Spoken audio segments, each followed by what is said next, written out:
pray. Join me in listening to the reading of the scripture. New Revised Standard Version, Genesis 50, 15 through 20a. Realizing that their father was dead, Joseph's brothers said, "What if Joseph still bears a grudge against us and pays us back for the full for all the wrong that we did him?" So they approached Joseph, saying, "Your father gave this instruction before he died. Say to Joseph, 'I beg you, forgive the crime of your brothers and the wrong they did in harming you. Now, therefore, please forgive the crime of the servants of the God of your father.'" Joseph wept when they spoke to him. Then his brothers also wept, fell down before him, and said, "We are here as your slaves." But Joseph said to them, "Do not be afraid. Am I in the place of God? Even though you intend to do harm to me, God intended it for good." 3 John 1:11. Beloved, do not imitate what is evil, but imitate what is good. Whoever does good is from God. Whoever does evil has not seen God. Romans 8:28, New International Version. We know that is in all things God works together with those who love him to bring about what is good with others who have been called according to his purpose. Here ends the reading.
Wonderful, wonderful. Thank you.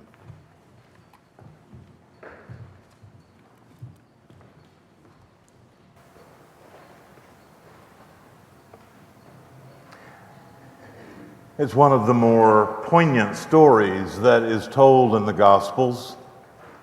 Jesus and the disciples are walking one day, and they come upon a man who was born blind. And one of the disciples matter-of-factly asks Jesus, "Rabbi, who sinned, this man or his parents, that he was born blind?" You wonder, though, how a man who was born blind could have somehow caused by his own actions that blindness. There would not seem to be a great deal of opportunity for sinning while in utero. But that question is not really the poignant part, is it? No, the poignancy comes from the fact that we have all been there. We have all wondered similar things in the middle of the night. We have all somehow assumed that our bad actions caused something, even when our rational minds know better. What did I do to cause this? Is the plaintive cry of a parent who would give anything, even life itself, if his or her child had not had to deal with something terrible. But Jesus' answer to his disciples' question seems troubling on the face of it. This is how Jesus responds. Neither this man nor his parents sinned. He was born blind so that God's works might be revealed in him. And I don't know about you, but on first blush, that answer just leaves me cold. It leaves me wondering about God and whether, as the title of this sermon has it, whether God does evil. And when we wonder such things, we're not alone, are we? In fact, some scholars have said that religion itself arose in all the ways it did in all the places around this earth in order to answer the twin questions: how do you explain evil, and why is there undeserved suffering? And those various religions have answered those questions in a variety of ways. Let's remind ourselves of just a few of those. One response to those questions, found in some forms of Buddhism, is that evil is only an illusion. In this form of Buddhism, it is claimed that what we see as evil is actually a mistake, based on the fact that we are not really individuals, but our real essence is to move towards becoming one with the world in a way that does away with the self. If there is no self, there can be no suffering and no evil. That we do seem to suffer, in this point of view, is due to the fact that we are insufficiently enlightened. and continue to want to cling to our belief that we are individuals rather than simply a part of a cosmic whole. Some forms of Hinduism and other forms of Buddhism say that all suffering and evil is in fact deserved. This is the notion of karma, that what happens to you is always the direct result somehow of something that you have done.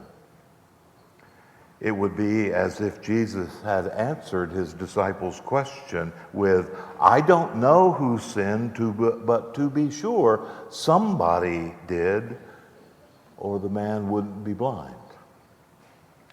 Now, sometimes we act like we want to believe in karma because it would mean that we can be in control of our lives. And who wouldn't like that? But I also suspect, though, that we would not like the notion that goes along with karma in these forms of Hinduism and Buddhism, that of an almost endless cycle of rebirth, where the reborn individual has the chance in the next reincarnation to sin just a little less than previously. Now, over the last 2 millennia, Christians too have sought to answer these difficult questions of evil and undeserved suffering. The classic orthodox answer, of course, is that somehow evil was transmitted to every human being because of Adam's choice to disobey God in the Garden of Eden, and therefore no child is in fact born who is not already tainted by original sin. Another classical Christian response is simply to claim that there actually is no evil because we don't know enough about God's greater plan. And if we were but able to see the big picture, we would realize that the things that we think are evil are actually good. These, of course, are only a small smattering of the kinds of responses, both Christian and otherwise, that have been offered to the questions of why is there evil and undeserved suffering? And here's what I want to say this morning. None of them are satisfactory answers. There may be people who find it comforting to live with the answer that suffering is actually somehow an illusion and not really real, but I'm not one of them. And I suspect no one in this room is either. For that would also mean that God has created our existence as some sort of elaborate joke or hoax where we only think we truly matter as individuals. But I can't go there because that makes God into a kind of capricious curmudgeon who enjoys toying with humanity.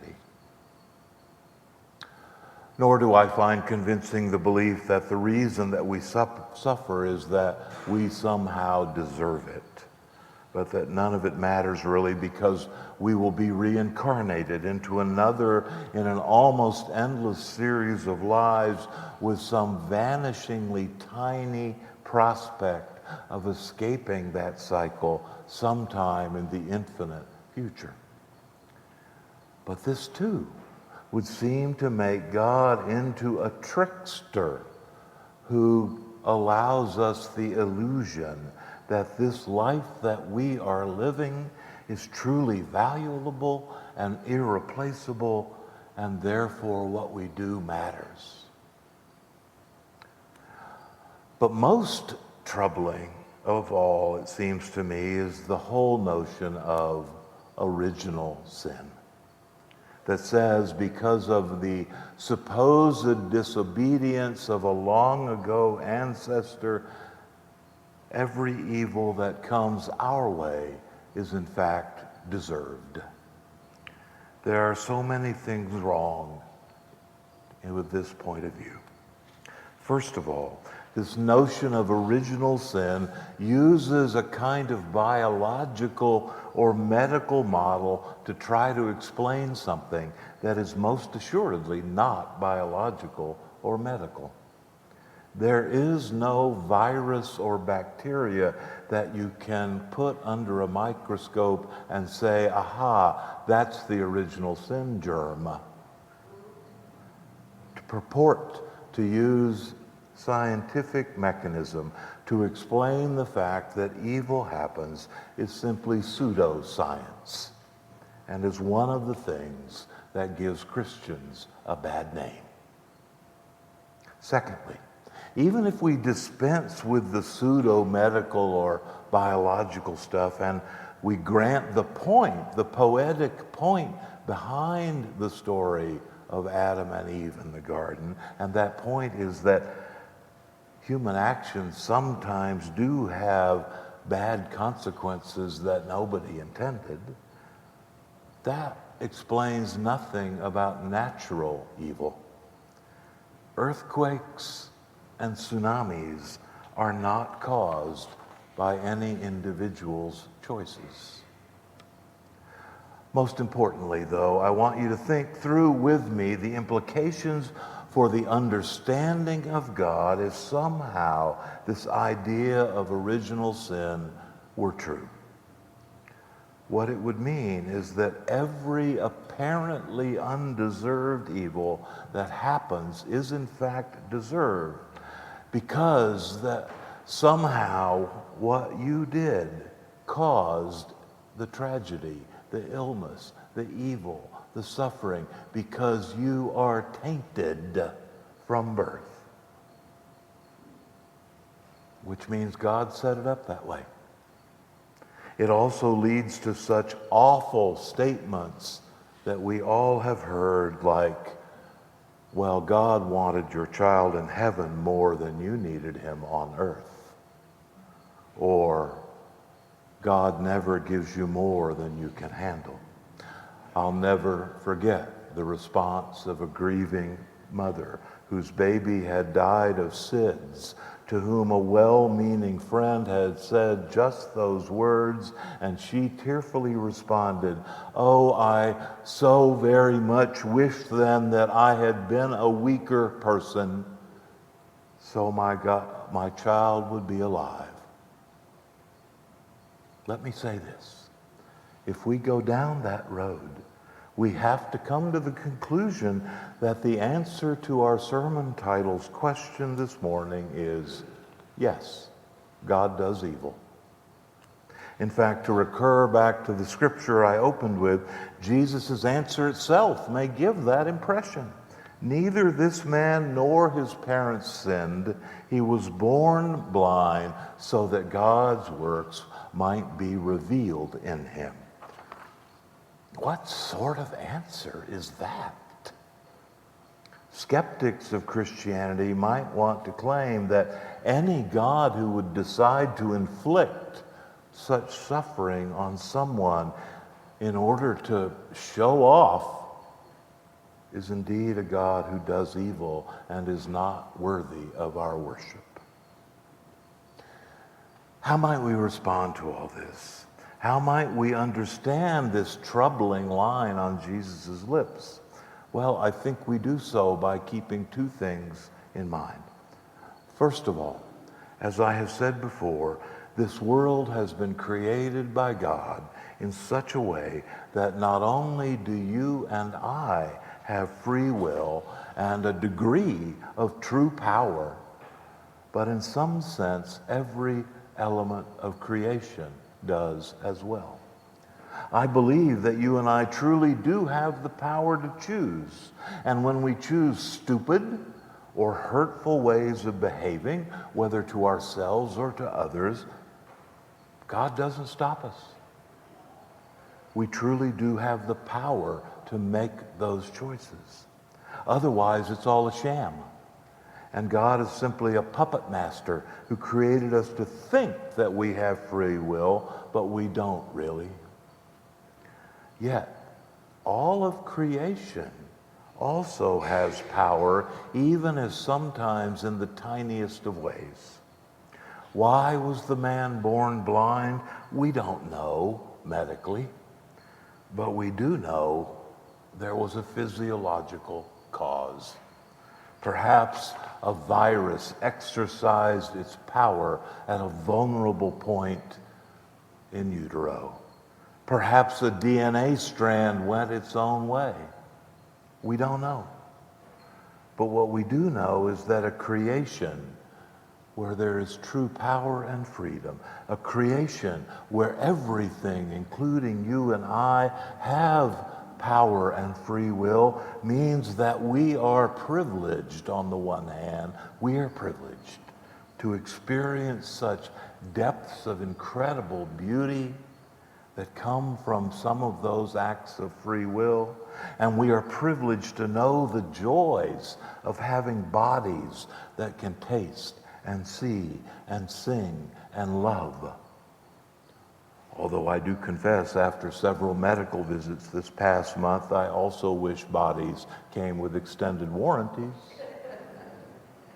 But it also means, on the other hand, that we are subject to the vagaries and the vicissitudes of bodies whose parts break down or become infected or stop working like they were supposed to. Does God decide to send blindness, hurt, illness, pain, infection, any of those things? No.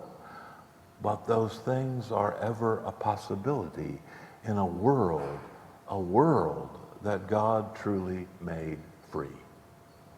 Second, I think we understand Jesus' line, he was born blind so that God's works would be revealed in him. We understand that not as a bullying God seeking to show off, but in the same way we ought to understand our third scripture for this morning when it says, in all things God works together with those who love him to bring about what is good. Note that this does not say that God causes all things. But it does say that when evil and undeserved suffering come, God is never absent. God continues to work in and through those things to bring the good that's possible.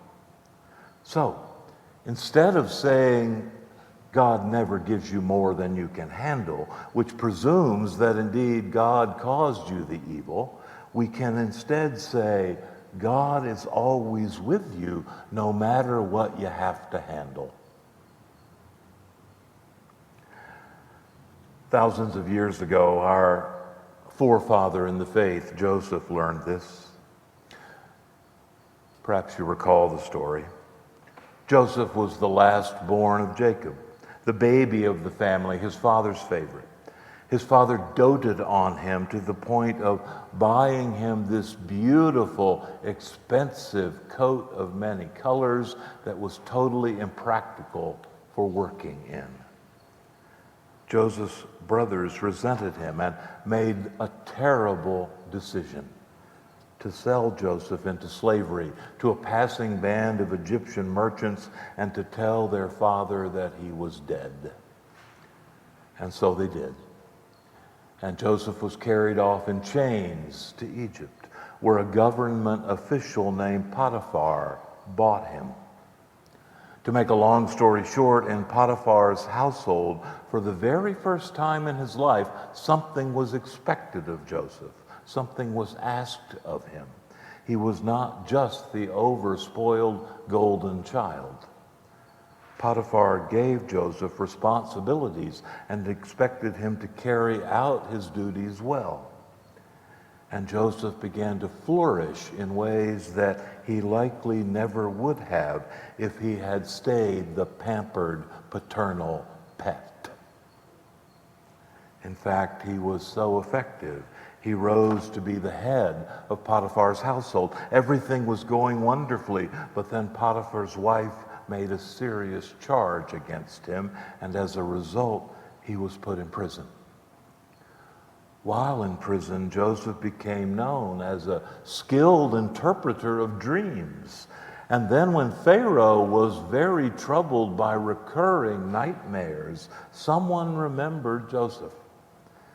And he was taken to Pharaoh, and Joseph was able to help him understand that his dreams were saying that though the land was having great abundance right then, Pharaoh needed to hold on to some of it because a terrible famine was coming.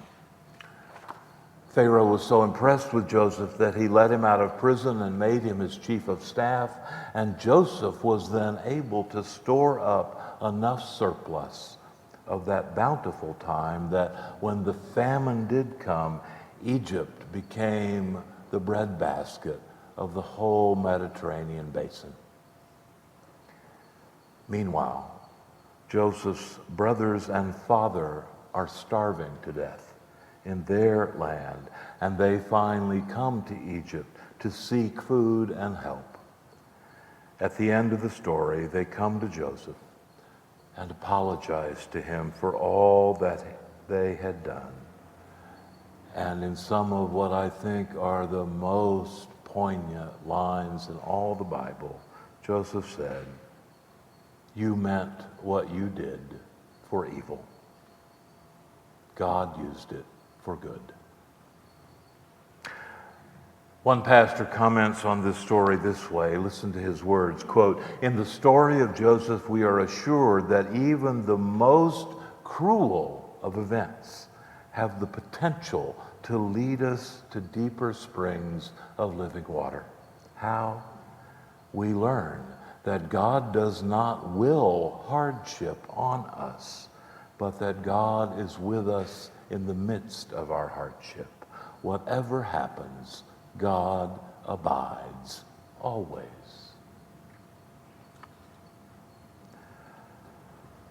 Not long before his death at the age of 90, Winston Churchill was asked to give a commencement address to a college in Great Britain.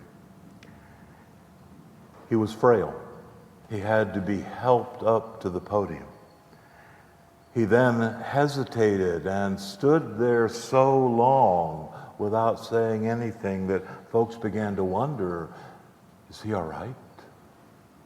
Finally, he slowly raised his head, that face, that countenance whose force of will and eloquence had literally kept England alive during the worst of the Battle of Britain and World War II. He looked up and he looked around that room full of graduates and then said this, "Never, never, never give up." And then he sat down. It's likely the only commencement speech in human history still remembered word for word by those who were there. And while he was exhorting those graduates just beginning their adult lives, his words, it seems to me, could also serve as a fitting description of God. Does our God do evil? No. But does our God ever, ever, ever give up, journeying with us and seeking to bring good out of hurt and pain and evil? No, no, no. Thanks be to God. No.